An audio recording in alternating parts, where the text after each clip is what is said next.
सभापती महोदय, 260चा प्रस्ताव हा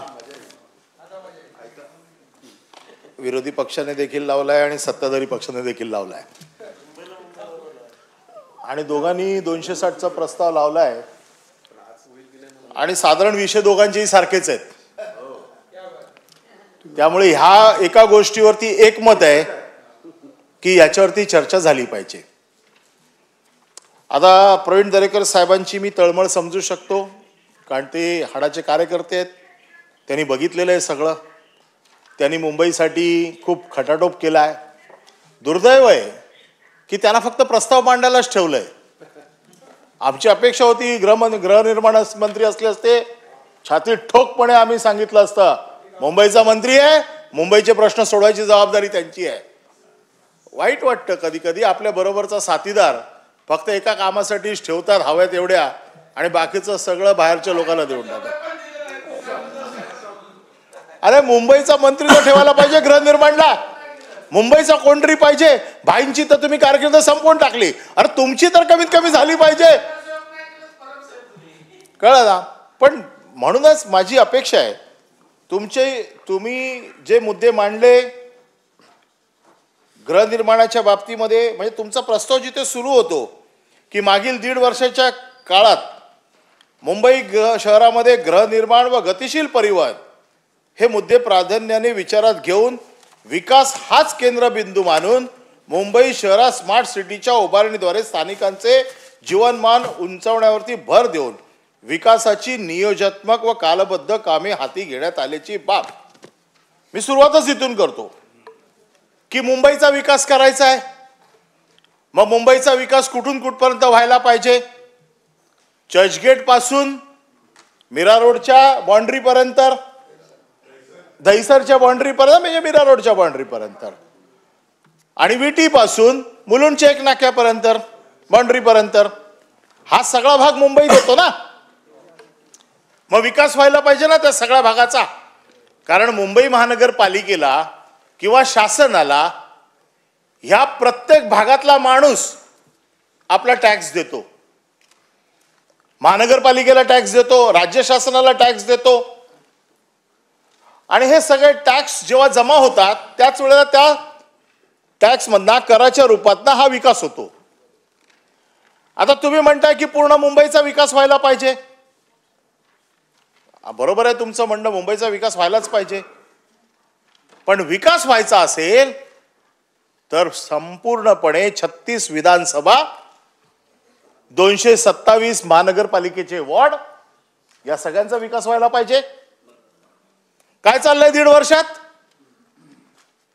विकास निधी मग तो डीपीटीसीचा असो, तो मुंबई महानगरपालिकेचा असो, तो केंद्र शासनाकडनं आलेला एजन्सीचा असो, हा तुमचा 36 वॉर्डात जातोय का बघा, हा मुंबई महानगरपालिकेच्या वॉर्डात जातोय का बघा।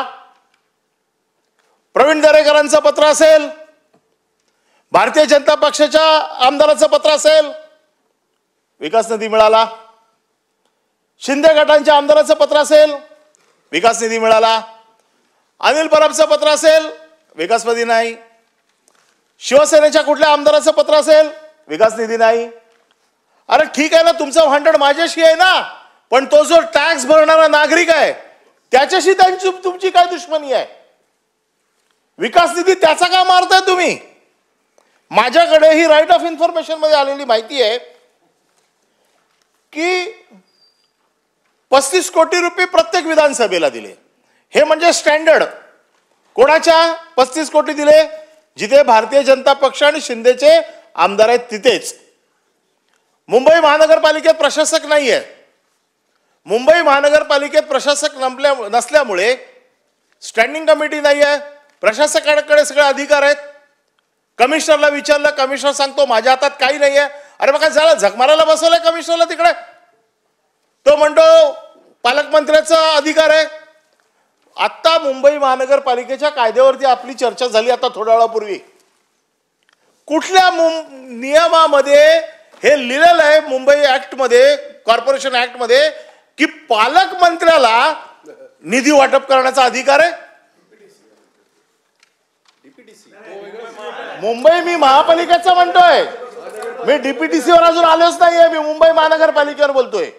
मुंबई महानगरपालिकेचा बेसिक विकास, मुंबईचा विकास मुंबई महानगरपालिका करते.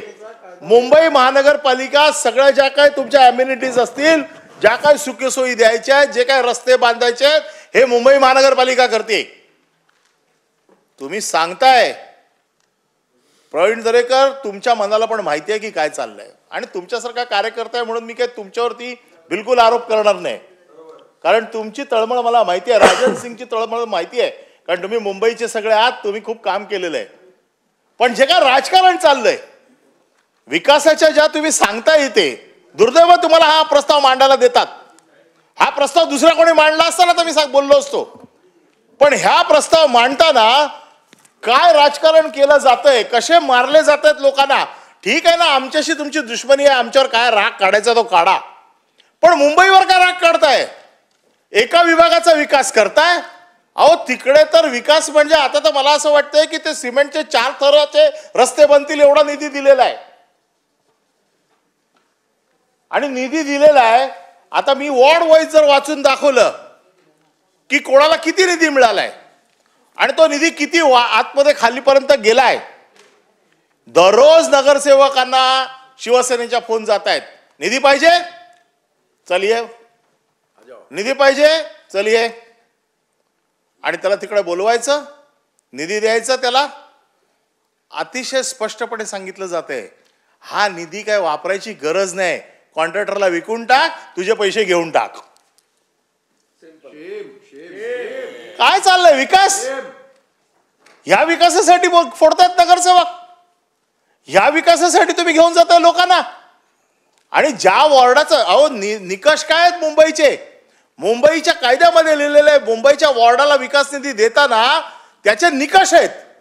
वॉर्डाची रचना, एक तर भौगोलिक रचना किंवा लोकसंख्या, या 2 पैकी कुठल्या तरी एक निकषावरती त्याचं वाटप प्रभाग समितीच्या माध्यमातून व्हायचं.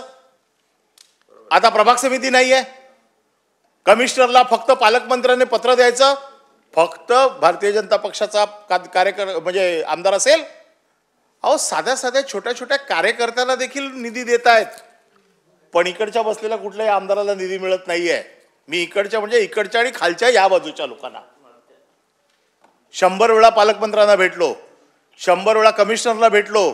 अहो लोकांचा पैसा आहे, लोकांचा पैसा आहे, लोकांना द्या म्हणे. बिलकुल नाही. कमिशनरला सांगितलं तर कमिशनर एक एक अशा स्टोऱ्या सांगतात, अहो काय सांगू तुम्हाला, मुख्यमंत्र्यांना विचारल्याशिवाय देता येत नाही. अहो मुख्यमंत्र्यांनी एवढ्या छोट्या गोष्टीमध्ये लक्ष घालणं एवढं हा विषय आहे का? मुंबईच्या नागरिकांचा पैसा आहे, मुंबईच्या नागरिकांना द्यायचा आहे. तुम्ही म्हणताय ना गतिशील प्रगतिशील, येतो मी त्याच्यावरती, पण तुम्हाला जर विकास करायचा आहे तर हा विकास पूर्ण मुंबईचा व्हायला पाहिजे. चला तुम्ही आमदारांनी जबाबदारी घ्या आणि काय श्रेय घ्यायचं ते घ्या. 227 जागा जिंकायचं तर 227 जिंका, 36 विधानसभेच्या जिंकायच्या 36 विधानसभेच्या जिंका, पण पूर्ण जर मुंबईचा विकास करा. तुम्हाला श्रेयच घ्यायचंय ना तर घ्या ना, तुम्ही दत्तक घ्या दुसरे विधानसभा जिकडे तुमचे निवडून आले नाहीत ते. लोकसभेचं पण तसंच चालू आहे, 6 लोकसभा घ्या. अरे तुम्हाला खूप कॉन्फिडन्स आहे जिंकण्याचा, अजून कोण फुटतात का बघा. आणि म्हणून मी तर मागणी केली होती मध्ये त्या दिवशी की अरे बाबा किती लोकांना घेताय, ओरिजिनल भाजपवाल्यांना काय 10-15% आरक्षण ठेवणार आहे की नाही? इतकी वाईट परिस्थिती आहे की ओरिजिनल लोकांना काहीच नाहीये. ते भाई तर बिचारे पिचलेत, म्हणजे गडकरी साहेबांच्या भाषेत चिमटलेत, चिमले त्यांच्या भाषेत चिमले. अशी परिस्थिती आहे. आमचं काही म्हणणं नाहीये, विकास निधी आहे, मुंबईच्या लोकांचा पैसा, हा तुमच्या घरचा पैसा नाहीये. मग त्या पैशाची जी काय उधळण चालली आहे, ज्या पैशाची उधळण जी काय चालली आहे त्याचे नमुने मी तुम्हाला सांगतो. ज्या पद्धतीने आता तुम्ही सांगताय विकास करा, गतिशील विकास व्हायला पाहिजे, गतिशील विकास व्हायला पाहिजे तर तेवढा निधी आला पाहिजे. मग नवीन स्कीम आली, mega ticket mega scam, mega tender mega scam. सगळी टेंडर एकत्र करायची. पूर्वी महानगरपालिकेत काय सिस्टीम होती, प्रभाग वाईज टेंडर निघायची. राजन सिंगला माहिती आहे, विरोधी पक्षनेते होते. प्रभाग वाईज टेंडर निघायची, त्या प्रभागाचे पैसे जायचे आणि ते घ्या. आता काय होतंय, सगळ्या मित्रांना एकत्र केलं जातंय. मुंबईचे फक्त रस्ते, मुंबईचे कॉन्क्रीटचे रस्ते आज जवळपास 6,000 कोटीचं त्यांना कॉन्ट्रॅक्ट दिलं गेलं.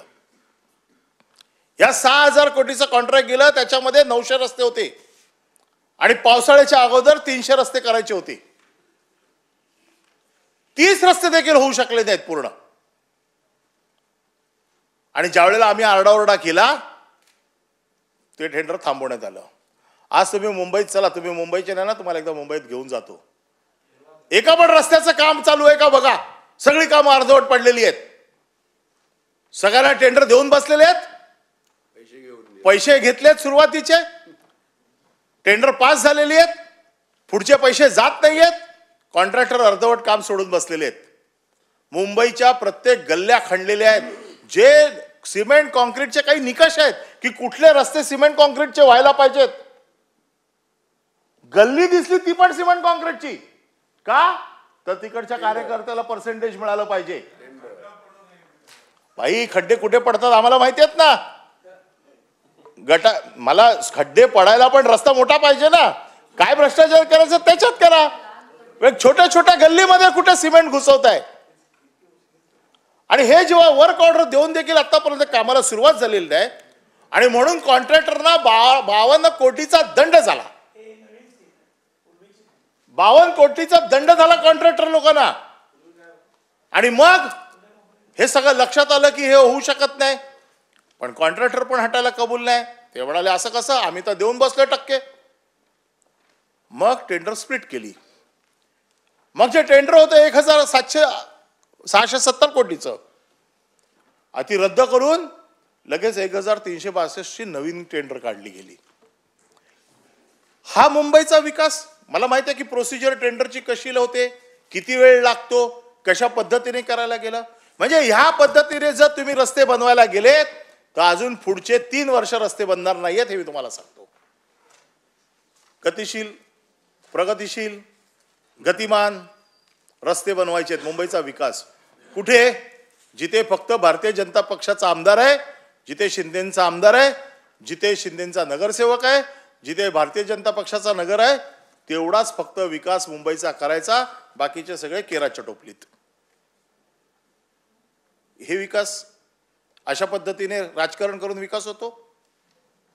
करा ना, तुम्हाला जे करायचं आहे करा. मुंबईचा विकास केला, आम्ही तुमचं स्वागत करू. प्रवीण दरेकरांच्या बाबतीत मी नेहमी सांगतो, जसं त्यांनी मुंबई बँकेमध्ये स्वयं विकासाची योजना आणली, मी स्वतः जातो मीटिंगला, कारण चांगलं काम आहे, केलंच पाहिजे. जे लोकांच्या भल्याचं आहे तिथे आम्ही बरोबर आहोत ना. पण तुम्ही राजकारण करून फक्त मुंबईचा ठराविक आणि राजकीय विकास करायचा प्रयत्न करत असाल तर आम्ही त्याला नक्कीच विरोध करू. तुम्हाला माहिती आहे मुंबईमध्ये मिठी नदीचं महत्त्व किती आहे. मिठी नदीला पूर आला तर मुंबईची काय दुर्दशा होते हे सगळ्यांनी बघितलेत. हे सगळे विषय झालेले आहेत. आणि मिठी नदीच्या या विकासाच्या पॅकेज 3 मध्ये एवढा मोठा भ्रष्टाचार झाला. 1,920 कोटीची निविदा आणि त्याच्या ॲक्वा मशिनरी काढण्यासाठी हाऊस कॉर्पोरेशन कंपनीने कॅटलॉग व बाउसर वापरून महानगरपालिकेची दिशाभूल केली. हे प्रकरण मी मागच्या वेळेला काढलं होतं. फॉरेनच्या कंपनीचे खोटे कागदपत्र लावून टेंडर मिळवलं. पोलीस चौकशी झाली, महानगरपालिकेने चौकशी केली. महानगरपालिकेच्या चौकशीत त्या कंपनीने पत्र पाठवलं की आम्ही असे कुठले कागदपत्रच दिलेले नाहीत. म्हणजे महानगरपालिकेची दिशाभूल करून एवढं मोठं कॉन्ट्रॅक्ट घेतलं. एवढं मोठं हजारो कोटीचं कॉन्ट्रॅक्ट, 1,920 कोटीचं कॉन्ट्रॅक्ट. काय केलं तुम्ही? त्याच्यावर साधा फक्त एक FIR, मी पाठी लागून एक FIR नोंदवला फक्त. अजूनपर्यंत त्याला अटक नाही, अजूनपर्यंत त्याला ब्लॅकलिस्ट नाही. अरे कशाला मग इकडे आम्ही ते प्रश्न विचारायचे. कोण इथे मंत्र्यांनी दिलेली उत्तरं, सभापतीने दिलेले निर्देश. मागच्या वेळेला मी ज्या वेळेला मुंबईच्या अधिकाऱ्यांची, जे एक्झिक्युटिव्ह इंजिनियर आहेत या एक्झिक्युटिव्ह इंजिनियरना जी प्रमोशन्स दिली गेली, ज्यांना असिस्टंट इंजिनियरचे एक्झिक्युटिव्ह बनवले आणि एक्झिक्युटिव्हचे वॉर्ड ऑफिसर बनवले, ज्यांना किमान 3 वर्षाचा अनुभव अपेक्षित होता, हे प्रकरण मुंबई महानगरपालिकेने मान्य केलं की हे चुकीचं झालेलं आहे. मंत्र्यांनी इकडे दुपारपर्यंत ऍक्शन घेतो म्हणून सांगितलं, त्यांची बदली केली. अजूनपर्यंत ते अधिकारी तिथेच बसलेले आहेत. मग इथे काय टाइमपास करायला येतो आम्ही इथे? जर तुमचं जर ऐकत नसतील कमिशनर किंवा तुम्ही सभागृहात दिलेल्या उत्तराला जर किंमत नसेल तर मला वाटतं हे सभागृह बंद केलेलं बरं. सभापती महोदय, तुमच्या खुर्चीचा प्रश्न आहे. या खुर्चीवर तुम्ही निर्देश दिलेत त्या दिवशी संध्याकाळपर्यंत हे झालं पाहिजे. महानगरपालिकेने मान्य केलं म्हणजे मंत्र्यांनी, आजपर्यंत ते अधिकारी तिथेच बसलेत. मी तुम्हाला प्रश्न विचारतो हा की तुमच्या खुर्चीची गरिमा तुम्ही सांभाळणार आहात की नाही? देता उत्तर? सांभाळणार आहे ना. मग ताबडतोब सस्पेंड करा. द्या निर्देश, बरोबर आहे ना. द्या निर्देश. आता तुमच्या खुर्चीचा प्रश्न निर्माण झालाय. करतो ना. असं नाही आहे, तुमच्या तुम्ही दिलेले निर्देश पाळले जात नाहीयेत. विशेष मीटिंग, हा उल्लेखनीय मीटिंग घेऊ आपण. नाही नाही, मीटिंग नाही. अहो, दिलेले निर्देश पाळले गेले नाहीयेत. मी जर तुमच्या जागी असलो असतो तर तात्काळ निलंबित केलं असतं तिथून. अधिकार आहेत तुम्हाला.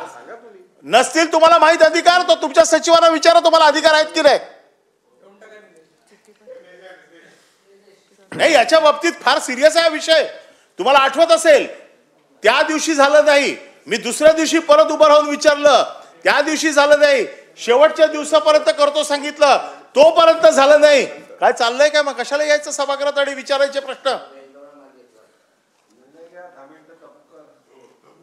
10 मिनिटं खरं तहकूब करून तुम्ही सभापतींना विचारा.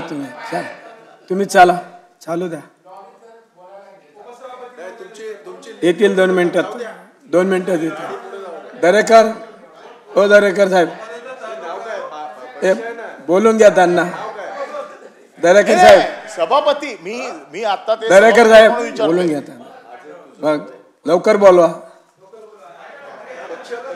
चालून द्या तुम्ही तोपर्यंत. नाही नाही, हा प्रश्न कसा आहे, मागच्या सभागृहात जेव्हा सभापतींच्या निर्देशाचं पालन होत नाही, माझं तर ठीक आहे हो, मी तर विरोधातला आहे, मला किंमत न देणं हे मला आता अपेक्षित आहे. पण तुम्हाला किंमत न देणं अपेक्षित आहे ना. बोला लवकर. हा, 10 मिनिटं तहकूब करा सभागृह. 10 मिनिटं तहकूब करा, कारण हा प्रश्न पुढे जाणार नाही.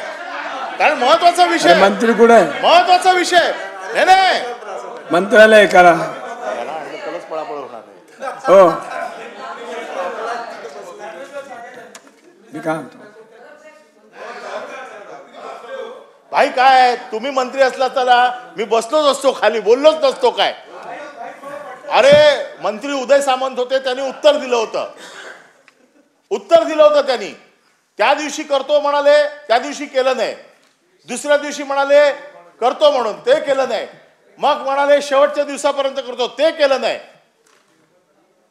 दादा या.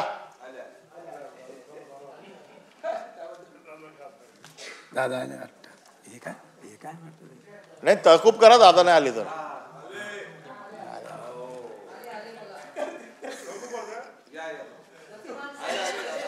दादा या. दादा तुमच्यासाठी थांबलंय सभागृह. तुमच्यासाठी थांबलेलं आहे. तुमच्यासाठी सभागृह थांबलंय. दादा, काय झालंय, मुंबई महानगरपालिकेवरती ही चर्चा चालू आहे. मागच्या वेळेच्या अधिवेशनात मी लक्षवेधी मांडली होती.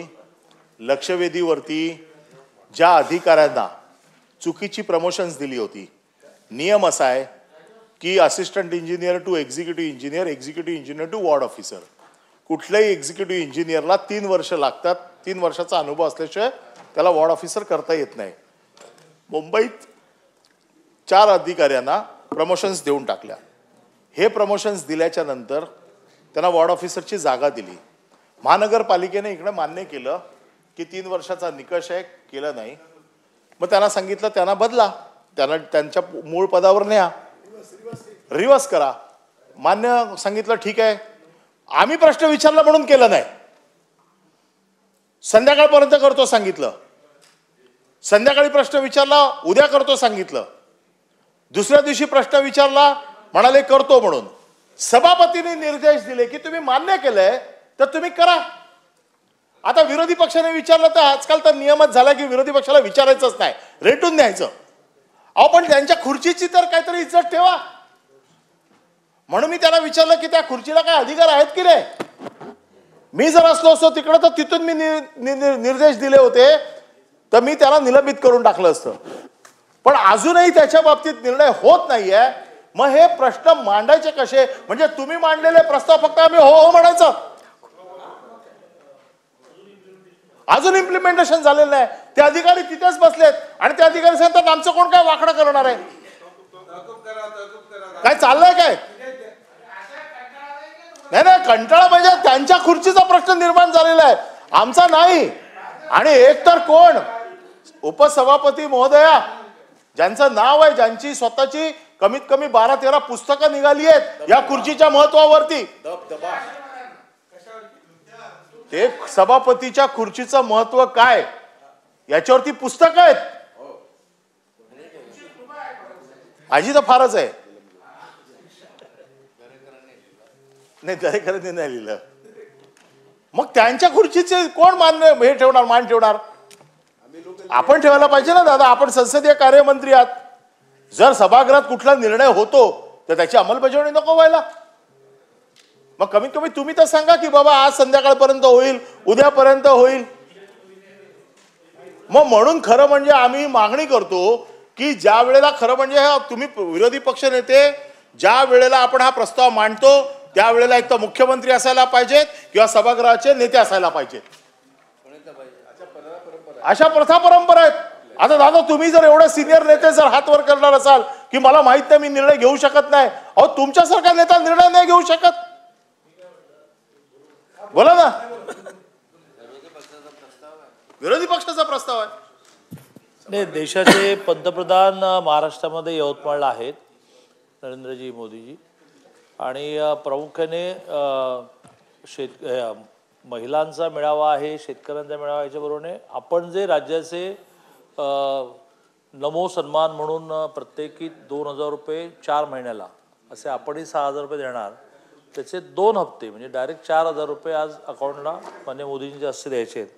त्यामुळे तिघेही तिथे गेले आहेत आणि त्यामुळे ते नाही आहेत. हा मुद्दा पहिला. दुसरं मी मान्यच करतोय ना की मी विषय समजावून घेतो आणि संध्याकाळी सगळे परत येतात तेव्हा मी त्यांना सांगतो. दुसरं आता सभापतींनी आदेश दिल्यानंतरही झालं नाही तर काय करायचं असतं ते त्यांना माहिती आहे.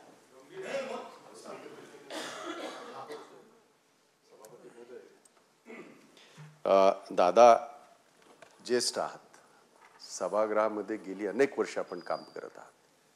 विरोधी पक्षाचा हा प्रस्ताव आहे, 2 दिवसावर अधिवेशन आहे. साधी गोष्ट आहे की सभागृहाचे नेते, मुख्यमंत्र्यांचं आपण समजू शकतो, 2-2 उपमुख्यमंत्री आहेत. इतकं जर वागणूक असेल तर मग सभागृह चालवायचं का? आणि कशासाठी चालवायचं? आपण नाही, अपवादात्मक नाही ना. एक मिनिट भाई, एक मिनिट. असं नाही भाई, असं नाही अपवादात्मक.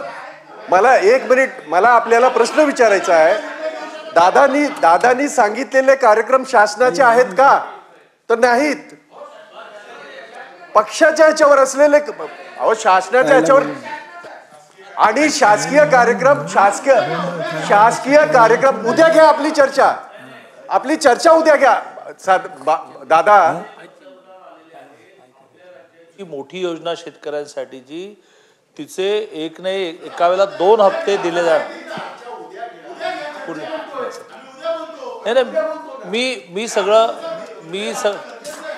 मी सगळं व्यवस्थित लिहून घेतो. अनिलजी, मुळात उत्तर द्यायला तेच येणार आहे, त्यात उत्तर मिळेल. पण या आता विशेषतः महानगरपालिकेपुरतं लगेच डायरी काढली, मी लिहून घेतलं. माझ्या डायरीची प्रोसिजर पाहिली तर काम झाल्याशिवाय मोठी पानही भरपूर आहेत माझे. काम झाल्याशिवाय मी टिकमार्क करत नाही. तुम्ही काही काळजी करू नका.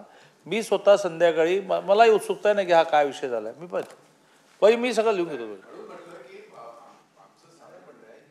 आपण निदान प्रथा परंपरा पाळूया, कारण त्या अनेक वर्षापासून गेल्या महाराष्ट्राच्या निर्मितीच्या पूर्वीपासून पाळल्या गेल्या. महाराष्ट्राची निर्मिती जरी 1960 साली झाली असेल तरी सुद्धा या ठिकाणी 1937 साली मुंबईमध्ये निवडणुका झाल्या होत्या. वेगळं होतं ते सभागृह, हे खरं आहे, परंतु या प्रथा परंपरा आपण सन्मानाने करूया. तुमचे निर्णय तुम्ही घ्या, पण तुम्ही घेतलेले निर्णय, झालेले निर्णय जर होत नसतील तर आम्ही समोरून जर प्रश्न विचारला असेल आणि त्यावेळेला जर सभागृहाचे नेते नसतील तर आमचा तो एक आक्षेप आहे. एवढंच मला सांगायचं आहे.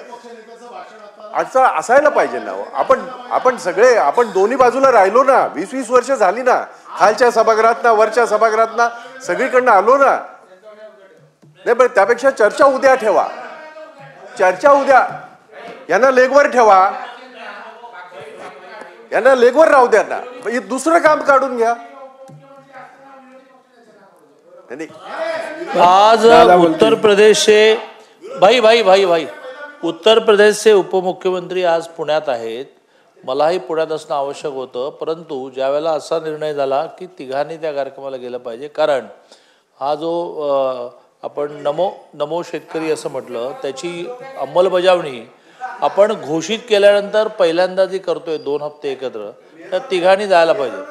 त्यामुळे तुमच्या माहितीसाठी, कारण तुम्ही पण कामकाज सल्लागार समितीत असता, बजेट हे आज होतं, मग बजेटला तिघांनी असायला पाहिजे म्हणून आपण सगळ्यांनी सहमतीने बजेट काल घेतलं.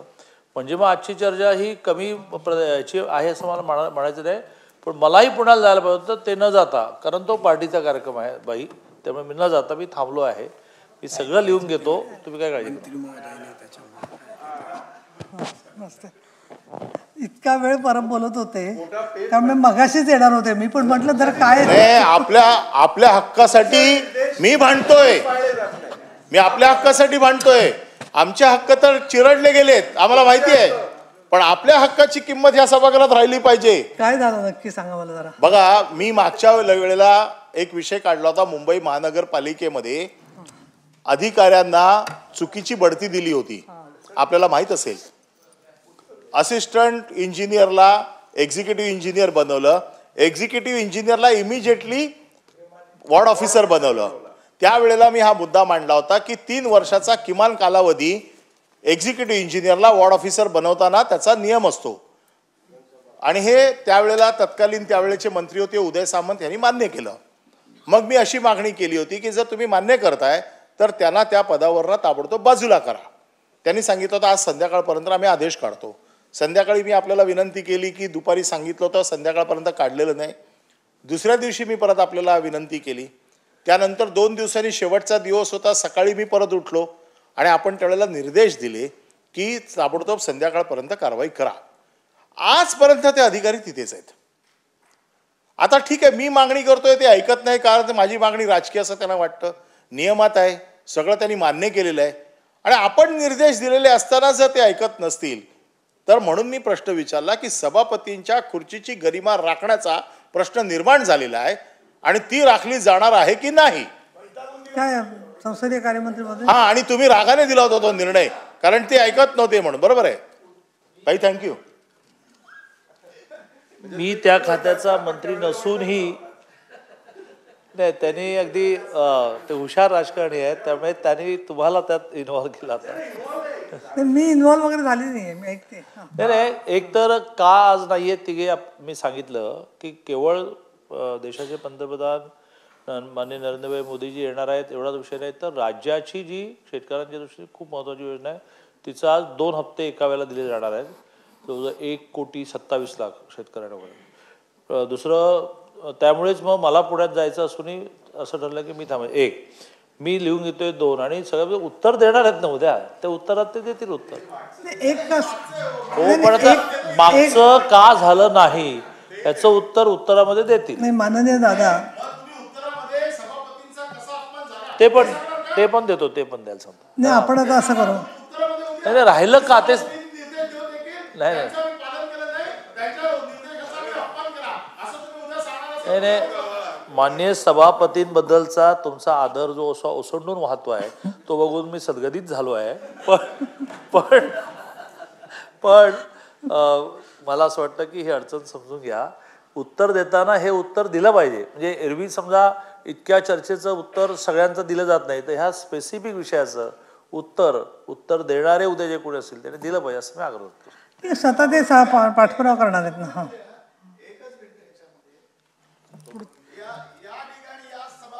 चर्चा होते आणि आपले निर्देश फॉलोअप झालेत की नाही, तुमचं कार्यालय बघतं की नाही. मग तुमचं कार्यालय बघायला पाहिजे ना की बाकीचे निर्देश वेगळे आहेत आणि तुम्ही स्वतः त्यागाने इथे निर्देश दिलेत की अशी अंमलबजावणी होत नाही. तर त्याच्यामध्ये त्याची गंभीर तुम्ही दखल घेतली पाहिजे असं मला वाटतं की अशा या मग खुर्चीवरनं निर्देश द्यायचे आणि त्याच्यामध्ये काय व्हायचं नाही. तर या सभागृहाच्या पतीचा आणि सभागृहाच्या गरिमाचा प्रश्न निर्माण झालाय. भाई हे बरं दादा याच्यात कुठे तुम्ही नाही दादा बरं, आता तुमचं पूर्ण झालं नाही का भाषण? नाही, माझं सुरू झालंय आता. मी सुरुवातच आपल्यापासून केली, कारण वरून खाली यायचं असतं. पण मगापासून बराच वेळ तुम्हाला बोलताना पाहिजे. नाही, मी फक्त आता हे प्रिअम्बल वाचलंय. प्रिअम्बल वाचलंय. आता प्रिअम्बल झालंय, आता भाषण सुरू व्हायचंय. नाही बाई, प्रवीण दरेकर किती बोलले? नाही, आता एक मिनिट परब साहेब, हा जो मुद्दा झालाय ना, सन्माननीय संसदीय कार्यमंत्री महोदय आणि सन्माननीय जयंत पाटील यांनी मुद्दा मांडला. तर मी जे निर्देश देते त्याचं आतापर्यंत तर सगळेजण ते निर्देश पाठपुरावा करत असतात, परंतु आपण दिलेल्या निर्देशांचं काय झालंय हे कळायला मी गेले वर्षभर दादा असं करते की माझ्या निर्देशांचं मी एक स्वतः अहवाल तयार करत असते आणि तो मी पाठपुरावा करते स्वतः. पण एक काय होतं की जेव्हा निर्देश पाठपुरावा होतो ना, तर आमच्या वैद्यकीय क्षेत्रात जसं होतं, म्हणजे की प्रॅक्टिस मी 15 वर्ष केली, पेशंट बरा झाला की येतच नाही डॉक्टरकडे, तसं ते आमदार निर्देश पूर्ण झाले की मला कळवतच नाहीत. त्याच्यामुळे मग काय होतं की तुम्ही जोपर्यंत मला सांगत नाही किंवा काही झालं नाही आहे तोपर्यंत खरंच सिरियसली मी कसं स्वतःहून प्रत्येकाला फोन करून विचारणार. त्यामुळे निर्देशाची परिपूर्ती झाल्यावर मला एक मिनिट परब साहेब, एक तर मला अधिकाऱ्यांनी कळवायला पाहिजे, त्यांची जबाबदारी आहे की आम्ही परिपूर्ती केली निर्देशाची, किंवा आमदारांनी कळवायला पाहिजे, किंवा ती महिन्याभरात नाही, 8 दिवसात नाही, 15 दिवसात नाही, एक मुदत ठरवू, त्याची जर का परिपूर्ती झाली नाही तर तुम्ही मला जर का अवगत केलं, जसं परब साहेब एका पुण्याच्या जागेबद्दलच्या प्रश्नावर आम्ही तुम्हाला उलट शोधून मीटिंगला बोलवलं ना. त्याच्यामुळे मुद्दा असा आहे की प्रश्न असा होतो की जर का त्या प्रश्नाचं गांभीर्य असेल की त्या लोकांची तुमच्या मागे दबाव असेल की बरोबर आमदार पण फॉलोअप करतात, तर जयंतराव माझं काय म्हणणं आहे, तुम्ही मधून येत जा, भेटत जा, माझ्या मिटिंगच्यासाठी तारखा त्याच्यासाठी म्हणून तुम्ही काम त्याचं निवेदन देत जा, स्मरणपत्र एखादं तरी PA बरोबर पाठवत जा, आम्ही त्या बैठका घेऊ ना. परंतु होतं कसं, मंत्री आणि तुमच्या भेटी होतात, मग ते विषय पूर्ण झालेले असतात. अशा वेळेला आमच्या निर्देश तुमच्या चांगल्या हेतूसाठी असतात ना. हां हो, ते आम्हाला माहिती आहे, ते आम्ही घेतो. पण तो आता ते नगरविकास मंत्रीच म्हणजे बदलतात, म्हणजे नगरविकास मंत्र्यांना पण दिले नाही, नगरविकास मंत्री तेच आहेत. नाही, आता दादानी तुम्हाला सांगितलंय की उत्तर देत असताना तुमच्या म्हणण्याचा समावेश त्याच्यात केला जाईल. आणि मला असं वाटतं की आपण असंही करू शकतो की ते उत्तर झाल्यावर तरी काही झालं नाही तर संबंधित मंत्री महोदय जे आहेत, म्हणजे माननीय मुख्यमंत्री यांच्याकडे सन्माननीय दादा, सन्माननीय अनिल परब, मी स्वतः अशी एक बैठक घेऊन ते आपण आदेशांची निर्देशांची परिपूर्ती करून घेऊ. मंत्र्यांना पण पाठवले 2 स्मरणपत्र, ते आम्ही पाहिलं, त्याची आम्ही चौकशी केली, ते विशेष अधिकार हक्काकडे पण गेलेलं आहे, पण त्यांनी त्यांच्याकडून जे आपण जे निर्देश दिले होते त्याच्या संदर्भातलंच मी स्मरणपत्र दिलेली आहे. चला पुढे जाऊया. वेळ ठरवून घ्या, आता अर्धा तास बोलायचं, अजून अर्धा तास नाही, जास्तीत जास्त प्रस्ताव आहेत. मी अजून पहिलेच 2 प्रस्ताव असले तरी आपल्याला सगळ्यांना मिळून 6 तास आहेत. त्याच्यातले 3 तास तुम्ही 3 तास यांनी घेतले. विरोधी पक्षाचा पहिला नेता म्हणून मी बोलतोय, तर मी बोलणार, कारण त्याला तर काय नाही, तुम्ही जरूर बोला परब साहेब, तुमचा आता प्रश्न असा आहे, अधिकार आहे, पण त्याची काहीतरी मर्यादा ठरवा. थोडंसं 25 मिनिटं. हा जो बाकीच्या नाही बोलायचं सगळ्या सदस्यांना. हा जो विकासाच्या बाबतीमधला, किती मिनिटं झाली साहेबांची, हा विकासाच्या बाबतीतला, ही आताची मग पकडू नका त्याच्यामध्ये. 20 मिनिटं तर आपल्या खुर्चीवरनं गेली आहेत, खुर्चीच्या महत्वासाठी. 34 मिनिटं झाली आहेत तुमची, त्याच्यातली 20 काढा, 20 मिनिटं माझी मी हे करते, काय सोडून देते, माझ्यासाठी काय बोलले 20 असतील मिनिटं तुम्ही तुमच्यासाठी ते, गेली. पण तरी म्हणजे 15 मिनिटं झाली, अजून अर्धा तास लागेल. 24 मिनिटं झाली आहेत तुमची ऑलरेडी. आणि हा मी अहवाल नंतर तुम्हाला देते, त्यामध्ये माझे निर्देश जे आहेत ते, त्याच्यात जे राहिले असतील परिपूर्ती ते त्याची मला पत्र द्या, म्हणजे मी करून घेते. चला. नाही आता अनायसे, आता ह्याला लागूनच दुसरा मुद्दा की सभापतींचे निर्देश कसे डावलले जातात, याच्या बाबतीमध्ये देखील आम्ही 260च्या प्रस्तावामध्ये अलिबागचा विषय काढला होता, आजच्या विषय नाही. आणि त्या विषयात आपण वरतून परत निर्देश दिले होते, त्यावेळेला त्याची मोजणी करून त्याच्यावरती पेनल्टी लावून बोजात चढवायचं पण मान्य केलं होतं.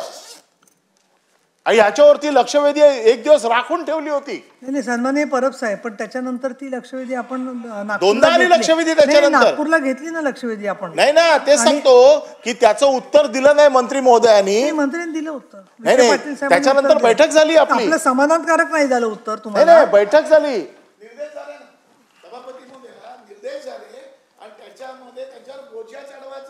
निर्णय झाला, अजून होत नाही. ठीक आहे, त्याचं प्रोसिडिंग काढून घेऊ आपण, त्याचं प्रोसिडिंग काढून घेऊ आपण. आणि विखे पाटील साहेब आज नाही त्याच्याकडे पत्र देतो त्या संदर्भातलं. विखे पाटील साहेब असताना आपण हा देतो मी. त्याच्यामध्ये आता हा विषय असा आहे की मुंबई महानगरपालिकेच्या विकासाच्या बाबतीत आम्ही जो बोलत होतो की विकास पूर्ण मुंबईचा व्हायला पाहिजे, तो फक्त वॉर्ड वाईज शिवसेनेचा, शिंदे गटाचा किंवा बीजेपीचा असा होता का म्हणे, तो सगळा व्हावा. आणि पालकमंत्र्याला जे अधिकार दिलेले आहेत, हे कुठल्या अधिकारात दिलेत हे देखील आम्हाला उद्या कळलं पाहिजे की पालकमंत्र्यांना हे अधिकार दिलेत, फक्त खासदारांना. आता त्याला खासदारांना पण अधिकार खासदारांच्या पत्रावर देत आहेत. म्हणजे याचा अर्थ काय, खासदार निवडून आणायला आम्ही नव्हतो काय बरोबर का, तर आज आम्ही बाजूला झालो म्हणून आम्हाला लात मारताय. आणि हे जे काही विकासाचं धोरण तुम्ही राबवताय, ह्या सगळ्या विकासाच्या धोरणामध्ये तुम्ही पक्षपातीपणे करताय. तुम्ही हा विकास राजकीय करताय. तुम्ही हा मुंबईचा विकास करत नाहीये, तुम्ही हा राजकीय विकास करताय. स्वतःचे फक्त वॉर्ड, स्वतःचे आमदार, स्वतःचे नगरसेवक, स्वतःचे खासदार आणि जे फोडायचे आहेत त्यांच्यासाठी फक्त हा निधी आहे. बाकी मुंबईच्या सर्वसाधारण लोकांसाठी हा निधी नाहीये. आता कोण नको राहू दे, मी राहिलोय शेवटचा माणूस, पण मी सोडणार नाही तुम्हाला. मी जरी एकटा राहिलो तरी सोडणार नाही. आणि त्यामुळे तुम्ही हे समजू नका कोर्ट राहिलेत, हे वरचे गेलेत, फोडायचे अजून बरेच लोक आहेत. मला तर वाईट वाटतं भाई तुमचं. अरे एवढं आयुष्य घातलं ज्या माणसाने, मला कमीत कमी सभापती तरी करतील असं मला वाटलं होतं तुम्हाला, बाकी काहीच नाही. तर परब साहेब करणारे तुम्ही असता, तुम्ही काय बोलता, असं करणारे तुम्ही असता. नाही भाईंच्या बाबतीत माझी सहानुभूती थोडी वेगळी आहे. त्यांचा मी छोटा भाऊ आहे, सगळ्यांची सहानुभूती आहे. चला जाऊ दे. आता आपण विषय घेतला. मी तर मुंबई महानगरपालिकेच्या बाबतीमध्ये रस्त्याचा घोटाळा काय झाला तो सांगितला. स्ट्रीट फर्निचर हा विषय तर आम्ही किती दिवस ओरडतोय. 263 कोटीचं टेंडर, 13 आयटम त्याच्यामध्ये, त्याच्यात 5 फक्त कॅटेगराईज आयटम. स्ट्रीट फर्निचरचं टेंडर उघडायला कोणी पाहिजे? स्ट्रीटवाल्यांनी, रस्त्यावाल्यांनी, SWD वाल्यांनी. उघडलं कोणी? CPD वाल्यांनी. आरडाओरडा केला आम्ही. 13 आयटम कुठले? 20,000 कुंड्या कुठे ठेवणार? स्ट्रीट फर्निचर लावणार कुठे? कोणालाच माहित नाही. कॉन्ट्रॅक्ट कोणाला? तर मंत्र्यांच्या मित्राला. मग त्याच्यावरती आरडाओरडा केला. नाही, त्यांच्या कंपनीची नाव आहेत ना मी. आता त्यांच्यावरती आरडाओरडा केला. काल लोकायुक्तांकडे हिअरिंग झाली. लोकायुक्तांनी सांगितलं पूर्णपणे सगळी टेंडर प्रोसेस काढा. लगेच टेंडर डिवाइड करून टाकलं. डिवाइड काय केलं? त्या 261 मधले 22 कोटी ऑलरेडी दिले होते. आता 211 कोटीचं टेंडर काढलं 6 आयटम वेगळे करून. अरे काय चाललंय? काय ही लूट चालली आहे मुंबईची. ही टोळी युद्धामधले टोळी असते ना, लुटते ना, ज्याला माहिती असतं की उद्या आपण तुरुंगात जाऊ, आजच काय ते लुटून घेऊन घ्या. हे सगळे लुटारू लोक बसलेले आहेत की काय महानगरपालिकेत. आणि त्याला कोण आशीर्वाद देतोय? बेलगाम झालेत सगळे. महानगरपालिका आम्ही पण 25 वर्ष बघितलेली आहे. हे बेलगाम झालेत सगळे. त्याला माहिती आहे महानगरपालिका कशी चालते ती, आणि पूर्णपणे त्याचं समर्थन असायचं आम्हाला. विरोधातच होते ते, पण पूर्णपणे समर्थन द्यायचे सुनील प्रभुदा. माझा प्रश्न असा आहे भाई, मुंबईचा विकास करताय ना, मुंबईचा विकास राजकीय करू नका, मुंबईचा विकास मनापासून करा आणि पूर्ण मुंबईचा विकास करा. जे लोक कर देतात त्यांच्यावरती तुम्ही अन्याय करताय आणि त्यांना तुम्ही मारताय. आणि हे जे म्हणतायत तुम्ही, त्या मुंबईच्या पैशावरती तुमचा डोळा आहे. ते पैसे कोणासाठी ठेवलेत? कामगारांची ग्रॅच्युटी, कामगारांची पेन्शन ते काढायची नसते. 9,000 कोटी रुपये आतापर्यंत काढले. त्यांचे पैसे राखीव पैसे आहेत. अरे त्यांचे शाप लागतील तुम्हाला. हे काय चाललंय? काय लूट चालली आहे नुसती, टेंडर वरती टेंडर, नुसती लूट चालू आहे. छोटे छोटे कार्यकर्ते येऊन विचारतात गल्लीमध्ये, काय करायचंय? पैसे पाहिजेत, चला आमच्या बरोबर, आम्ही तुम्हाला पैसे घेऊन देतो. अरे काय पैसे काय तुमच्या बापाचे आहेत? पैसे लोकांचे आहेत ना. लोकांच्या खिशात हात घालायचा अधिकार दिला कोणी तुम्हाला? आणि त्यामुळे आमचं म्हणणं असं आहे की हे लोकांचे पैसे आहेत, लोकांसाठी वापरले गेले पाहिजेत. आणि म्हणून आमचा डीपीडीसीचा फंड असेल, आमचा मुंबई महानगरपालिकेचा फंड असेल, या सगळ्या फंडांचं समान वाटप झालं पाहिजे. आणि हे समान वाटप करण्यासाठी तुम्ही जबाबदार आहात आणि म्हणून तुम्ही आम्हाला इथे सभागृहात पाहिजेत. हे सगळे प्रश्न जे उभे राहिलेले आहेत मुंबई महानगरपालिकेच्या बाबतीमध्ये, या सगळ्या प्रश्नांवरती उद्या आम्हाला ती उत्तरं लागणार आहेत की कशा पद्धतीची तुमची विकासाची व्याख्या ती कळली पाहिजे. या विकासाच्या व्याख्येमध्ये तुम्ही आम्हाला बऱ्याचशा गोष्टी सांगितल्या. या विकासाच्या बाबतीमध्ये जे सगळे प्रश्न, जे भ्रष्टाचाराचे मुद्दे, मग ते मनदीप कॉन्ट्रॅक्टर असेल, सॅनिटरी नॅपकिनचा घोटाळा असेल, स्ट्रीट फर्निचर असेल, रस्त्याची कॉन्ट्रॅक्ट असतील, फर्निचरची कॉन्ट्रॅक्ट असतील, गार्डनची कॉन्ट्रॅक्ट असतील. राजा सिंग, तुम्हाला माहिती आहे की कशी कॉन्ट्रॅक्ट दिली जातात. तुम्हाला किती वाईट वाटत असेल की तुमच्या काळामध्ये कसं काम चालत होतं आणि आता तुम्ही ज्यांच्या बरोबर बसलेत त्यांचं कसं काम चालू आहे. बाकी काय नाही तर कुठला तरी एक दुःख आहे की नाही तुम्हाला? काय नाही येत त्याचं? नाही नाही, अहो पक्का मुंबईकर आहे तो. आमच्या सगळ्या गोष्टीमध्ये भागीदार आहे तो विकासाच्या. मग आता गप्प करून टाकलाय त्याला. परब साहेब प्रस्ताव आहे. आणि म्हणून या सगळ्या मुंबईच्या विकासाच्या बाबतीमध्ये मुंबई महानगरपालिकेची जी लूट चाललेली आहे, त्याचे जे सगळे जे काय घोटाळे चालले आहेत, या सगळ्या घोटाळ्यांची SIT बसलीच पाहिजे. कोस्टल रोड असेल, चांगली गोष्ट आहे, लवकर पूर्ण करा.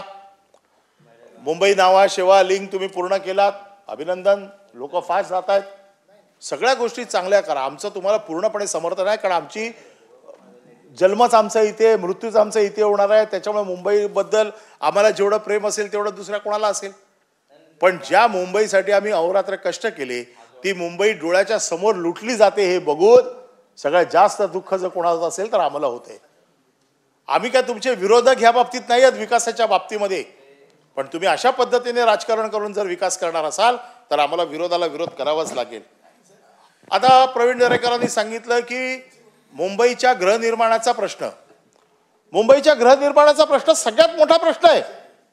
आणि मी सभागृहामध्ये आज नाही, मी गेले 20 वर्ष या सभागृहामध्ये एकही अधिवेशन असं झालं नाही की ज्याच्यामध्ये मुंबईच्या गृहनिर्माणावरती मी बोललो नाही किंवा मुंबईच्या गृहनिर्माणाच्या बाबतीत मी बोललो नाही. महाविकास आघाडीचं सरकार होतं त्यावेळेला देखील मी मंत्री म्हणून एक भूमिका अतिशय स्पष्ट मांडली होती की मुंबईत आता जवळपास 50 ते 60 वर्षाची झाली आहे. या मुंबईचा पुनर्विकास होणं गरजेचं आहे. कारण त्यावेळेला मी मुंबईवरती PhD असल्यामुळे मला मुंबईची थोडीफार माहिती आहे की ज्या वेळेला ब्रिटिशांनी मुंबई बनवली त्यावेळेला मुंबईची 20 लाख लोकसंख्या असताना 80 लाखाचं त्यांनी इन्फ्रास्ट्रक्चर बनवलं होतं. आज त्या 80 लाखाच्या इन्फ्रास्ट्रक्चरवरती ऑफिशियली 1,40,00,000 मुंबई धावते. अनधिकृतपणे किती लोक राहत असतील ते माहित नाही, पण अधिकृतपणे 1,40,00,000 लोक राहत आहेत.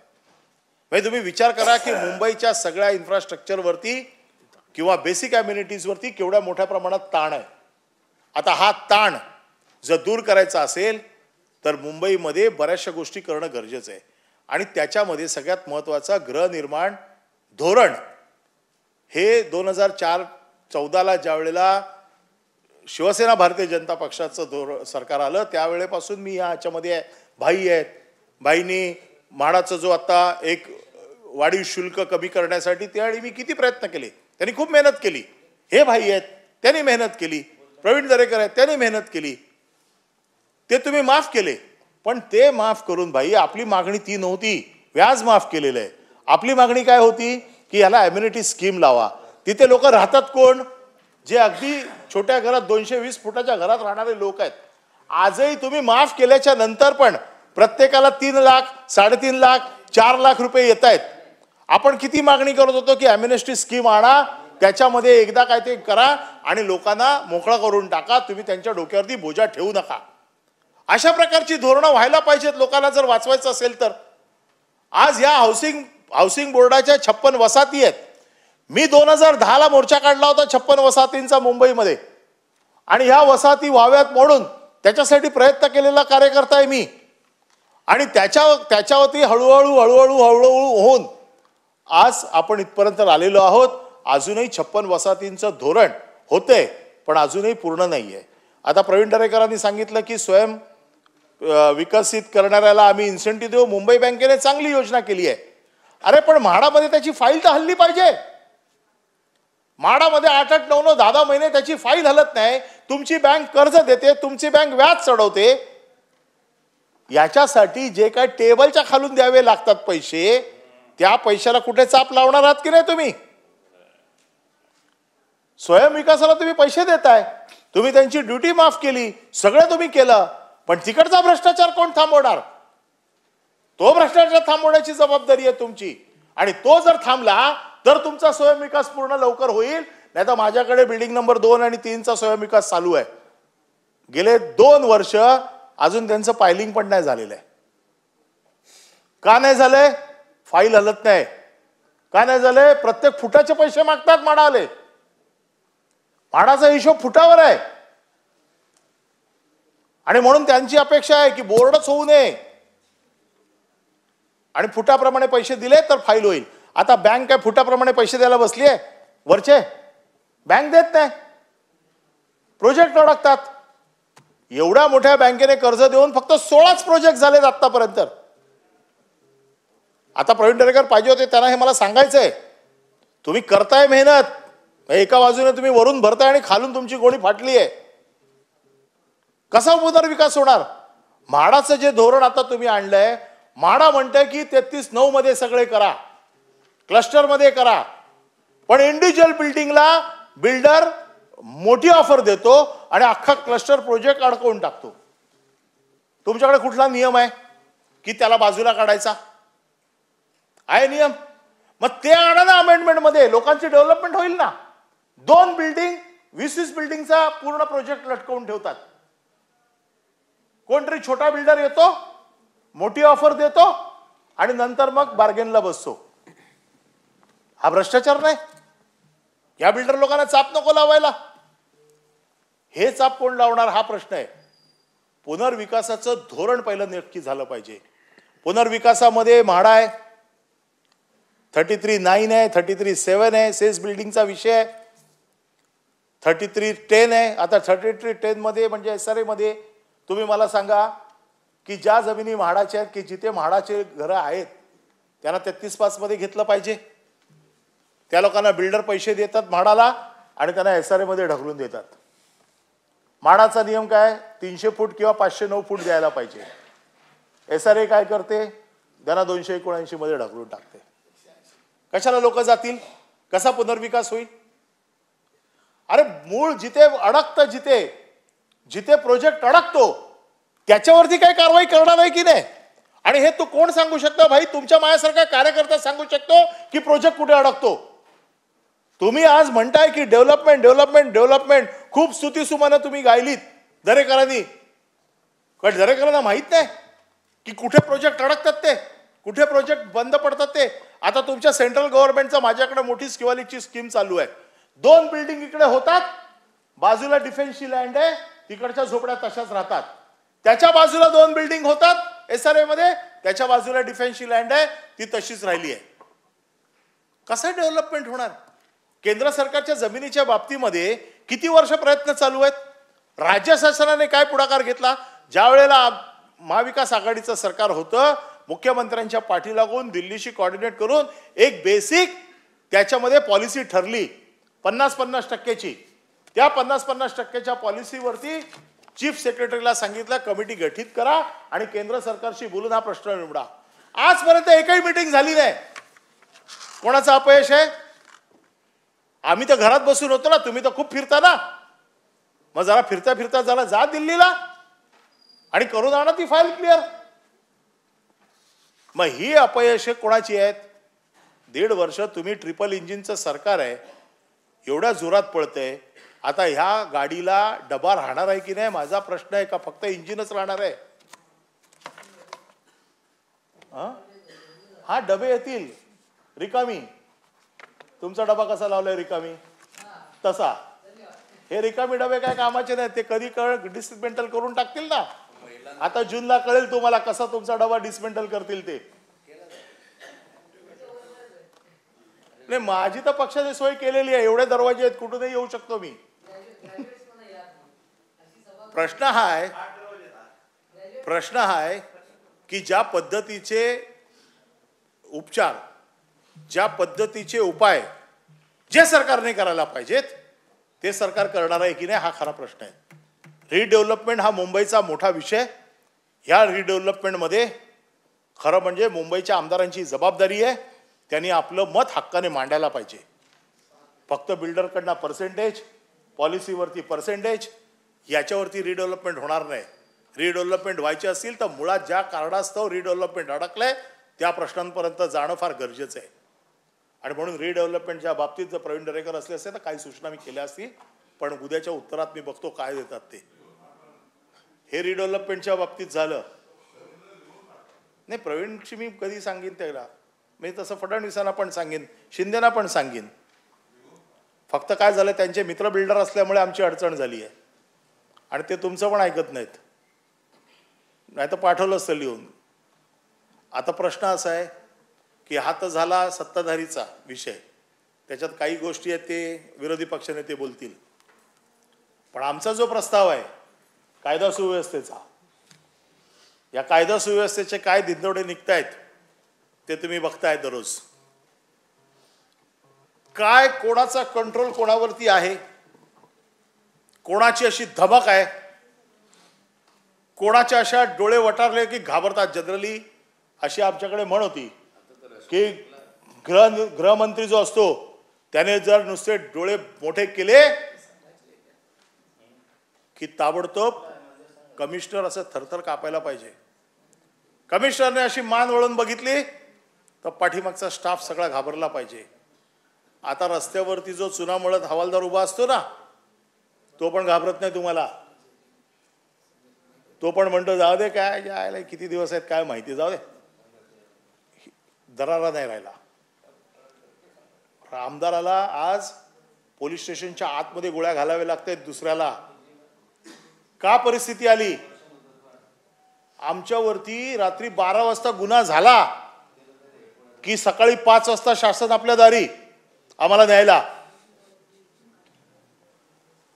आता ज्या आमदारांनी गोळ्या घातल्या, का घातल्या, कशासाठी घातल्या, त्याने सांगितलं की मी 100 कोटी रुपये दिलेले आहेत, माझे शेकडो कोटी रुपये आहेत. अरे मला 45,000 रुपयासाठी मला 8 दिवस ईडीच्या ऑफिसमध्ये बसवून ठेवलं. 47,000 रुपयाचा टॅक्स भरला म्हणून, अर्धी बिल्डिंग असताना पूर्ण बिल्डिंगचा टॅक्स भरला म्हणून शासनाची फसवणूक केली.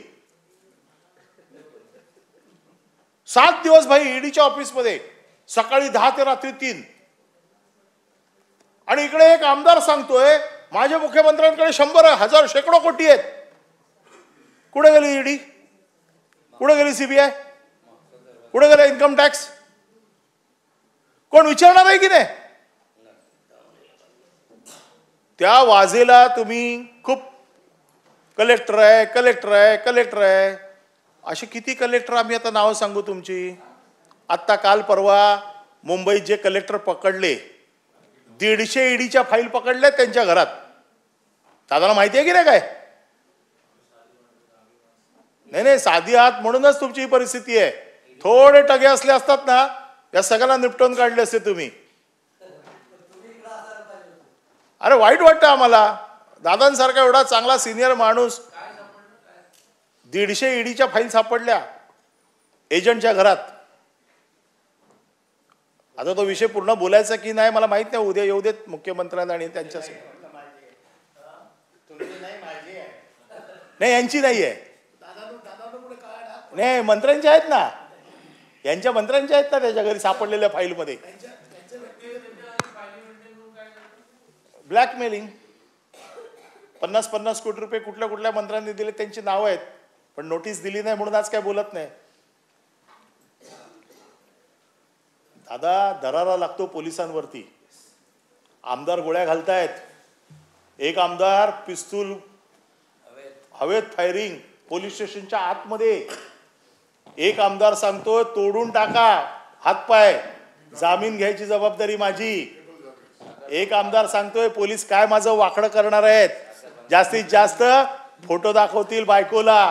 काय दादा, एवढी तर वाईट परिस्थिती या महाराष्ट्राने कधीच बघितली नाही. एवढं तर नाही बघितलं, ठीक आहे. मी पण खूप वर्ष 20-22 वर्ष आमदार आहे. इतके तर वाईट दिवस आम्ही तर नाही बघितले. आणि पार्टी विथ डिफरन्स नाही. हा पार्टी विथ डिफरन्स, तुमचा काय दरार आहे पार्टी विथ डिफरन्सचा. त्यांची ही परिस्थिती, काय परिस्थिती. कोण घाबरत नाही. आमदार फायर करतो, त्याचं लायसन्स जप्त केलं का तुम्ही? बॅलिस्टिकचा रिपोर्ट आलेला आहे त्याचा. बॅलिस्टिकच्या रिपोर्ट मध्ये लिहिलेलं आहे की या रिव्हॉल्वर मधला फायर झाली. मग एक तर ती त्याने केली असेल किंवा दुसऱ्या कोणी केली असेल. या सभागृहाला कळलं पाहिजे की ती रिव्हॉल्वर कोणी फायर केली आणि कशासाठी फायर केली. कारण बॅलिस्टिकचा रिपोर्ट तुम्ही नाकारू शकत नाही, कारण तो पब्लिक डोमेन मध्ये आला. आमदार फायर करतो, दुसरा आमदार सांगतो हातपाय तोडून टाका मी बघून घेतो, तिसरा आमदार सांगतो पोलिसांना दाखवण्याच्या व्यतिरिक्त काय करणार पोलीस माझं. अरे या आमदाराला जेव्हा फक्त नेला होता ना चौकशीला, 3 दिवस हगवणीवर बसला होता. तो सांगतो. दादा हे दिवस तुमच्याकडनं तरी अपेक्षित नाही. काय होतं माहिती आहे ना, एवढं वाईट वाटतं ना की सर असं बोलताना तुमचा चेहरा जेव्हा बघतो ना आमचं अवसनच गळतं काय बोलायचं. जे करतायत ना ते मजा करतायत आणि तुमच्यासारखे भोगतायत. नाही नाही दादांच्या समोर बोलताना मला वाईट वाटतं ना. ते बिचारे कशातच नाही आहेत तरी ऐकून घ्यावं लागतं त्यांना हे सगळं. पुण्यातले तुमचे गुंड इथे येऊन रील करतात मंत्रालयामध्ये आणि त्याच्यावरचा उपचार काय. तुम्ही त्यांची परेड बोलवली, ती परेड मी नीट बघितली तर तुमचा डीसीपी असं बाजूने चालतोय. काय कसं आहे, फोटो काढायचे नाही तर उद्यापासून. अरे काय दादा, अरे गुडघ्यावरती बसवायला पाहिजे होते कमिशनरने सगळ्यांना. अख्ख्या बाजारपेठेत ना धिंड गुडघ्यावर काढायला पाहिजे होती. हिंमत आहे कोणाची. कानात जाऊन सांगतात त्यांच्या मंत्र्यांबरोबर फोटो काढू नका. कानात सांगतात ना पोलीस त्यांच्या. अरे मी तर स्वतः बघितली रील आणि मी नीट पूर्ण ऐकली ती. ही पोलिसांची पद्धत. अहो का पोलिसांना डिमॉरलाइज करताय तुम्ही. पुण्यामध्ये दादा तुमच्यासारखा सुशिक्षित माणूस असताना एका बाजूला, दुसऱ्या बाजूला गजा मारण्यासारखे गुंड तुम्ही त्यांच्या कानात जाऊन सांगताय की असं करू नका हो, आमची फार बदनामी होते, रील करू नका. अरे मंत्रालयातून रील करतात आणि ते पब्लिकली व्हायरल करतात. एक हिंदू डॉन झाला. हिंदू डॉन ही कुठली संकल्पना आणली हिंदू डॉनची. ज्यावेळेला बाळासाहेबांनी असं म्हटलं होतं तेव्हा बाळासाहेबांवर ते सगळे तुटून पडले होते. आज तुम्हाला हिंदू डॉन पाहिजेत.